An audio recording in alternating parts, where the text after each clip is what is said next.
Hello મિત્રો, જય માતાજી, જય શ્રી રામ. મિત્રો, હજી બગદાણાની અંદર નવનીત બાળદિયાને જે માર મારવામાં આવ્યો તો એ કેસ હજી સુધી પૂરો નથી થયો.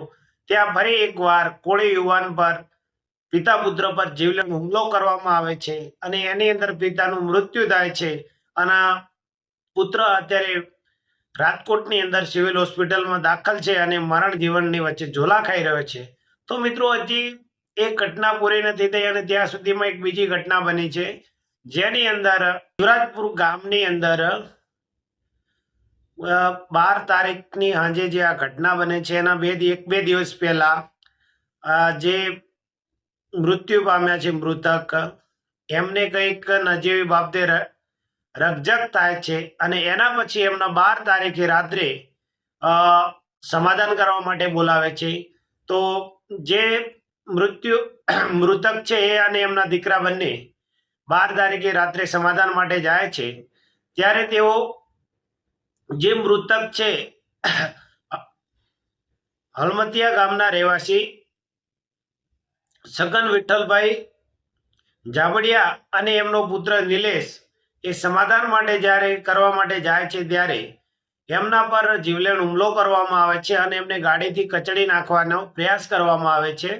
ત્યારે એ ગાડીની કચડાતા નથી અને સાઈડમાં હટી જાય છે. ત્યારે એમના પર લાકડી અને ધોકા અને છરી વડે હુમલો કરવામાં આવે છે અને જ્યારે એમના પુત્ર નિલેશનું એવું નિવેદન છે કે જ્યારે એમને ગાડીથી કચડી નાખવાનો પ્રયાસ કરવામાં આવે છે ત્યારે સગનભાઈ ત્યાંથી હટી જાય છે અને તો એમના પર પાછળથી જે છરીનો ઘાવ કરવામાં આવે છે, વજાભાઈ રવિભાઈ મુઢવા દ્વારા પાછળથી છરીનો ઘા કરવામાં આવે છે અને એમના પર જીવલેણ હુમલો થાય છે.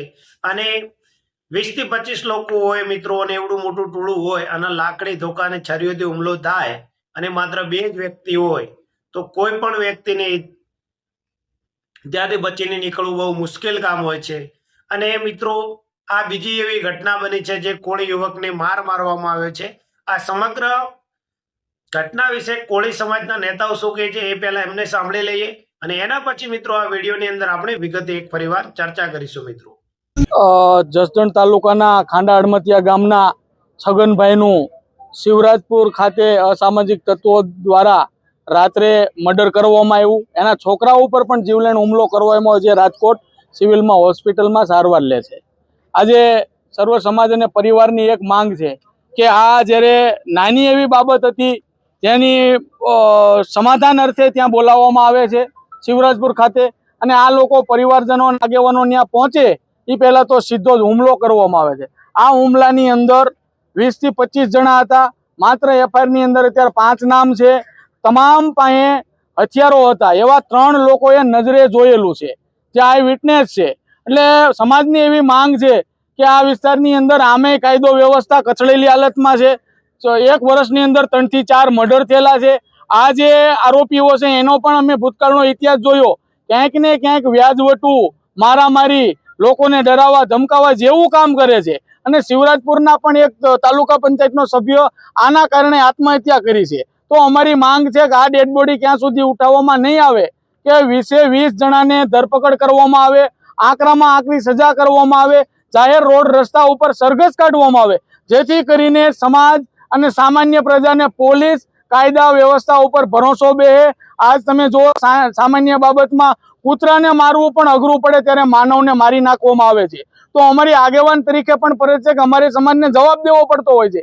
ત્યાં સુધી પરિવારના મોભી અમે ખોઈશું. તો અમારી માંગ છે કે જ્યાં સુધી આ તમામની અંદર નામ નોંધવામાં ન આવે, કડકમાં કડક સજા ન થાય, પકડવામાં ન આવે, ત્યાં સુધી અમે આ ડેડ બોડી સ્વીકારવાના નથી, એવી પરિવારની માંગ છે. મિત્રો, તમે વિડીયોની અંદર સાંભળ્યું, કોળી સમાજના આગેવાન એવું કહી રહ્યા છે કે અહીંયા કાયદોની વ્યવસ્થા તો બિલકુલ પડી ભાગી છે.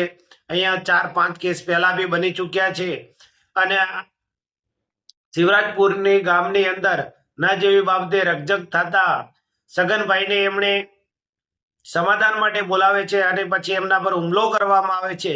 એમના અન્ય સભ્યો પહોંચે એ પહેલા બાપને દીકરા પર હુમલો કરી દેવામાં આવે છે અને સગનભાઈ પર છરી અને લાકડીઓ વડે જ્યારે હુમલો થાય છે ત્યારે 20 થી 25 લોકોનું ટોળું હોય છે અને સગનભાઈની માથના ઘાટ ઉતારી દે છે અને એમનો દીકરો અત્યારે રાજકોટ હોસ્પિટલની અંદર ભરતી છે અને એ પણ જીવન મરણની વચ્ચે ઝોલા ખાઈ રહ્યો છે. તો મિત્રો, કાયદોની વ્યવસ્થા છે એને હાથમાં લઈ લે છે અને કઈ રીતે આવા લોકો હોય છે કે જે અત્યારે કઈ રીતે આ માણસ વ્યક્તિ બીજા માણસ પર હુમલો કરતું હોય છે, કયા કારણવશ. અત્યારે તમે જે પિતાએ મૃત્યુ પામ્યા છે, એમનો દીકરો અત્યારે હોસ્પિટલની અંદર દાખલ છે. તો મિત્રો, અત્યારે એમના પરિવારનું શું?